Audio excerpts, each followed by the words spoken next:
Hi, you'll have to excuse me because I'm in my scruffs in my studio.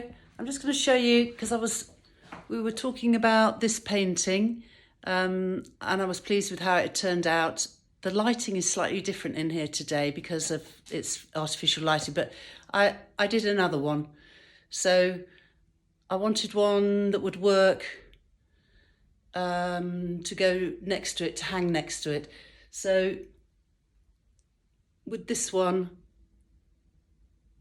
you can see I've carried on, just carried the line along and tried to match it up and do the same thing into the distance.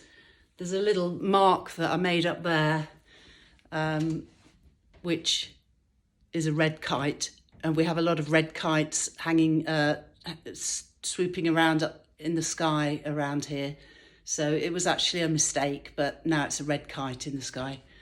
So I've been trying to kind of blend this area in so there are no sharp lines, because you wouldn't really have any, the further things are away, the less you have kind of contrasts, sharp contrasts. So the sharp contrasts are in the foreground where the clipped box hedge spheres are, and then going off into the distance it becomes. But I'm just going to show you, I'm just going to show you my palette, because I've literally used, can you see that? Where are we? Hang on. Blue, yellow, red. I've used raw umber and white. And I've made all of those colours. I did use sap green on the box hedge, but all of the rest of the colours have been made with red, yellow, and blue, basically, which is very handy if you don't want to buy too many paints. You can mix so many colours just with red, yellow, and blue. I've used an ultramarine blue, a permanent alizarin crimson. You have to buy the permanent one if you're, especially if you're selling your work, because alizarin crimson does fade over time, over a very long time, but it will fade over time. But if you get the permanent alizarin crimson, it won't fade.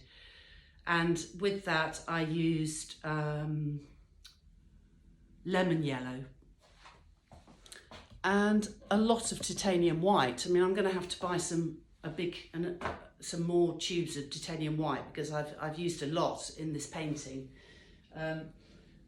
Just small amounts of each of those colours, those primary colours, will make lovely greys. So I'll do a little video on the actual colour mixing when I get a chance.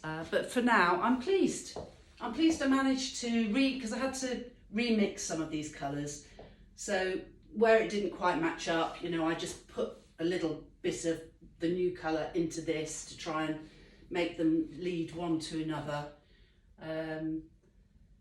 But I can hang those now.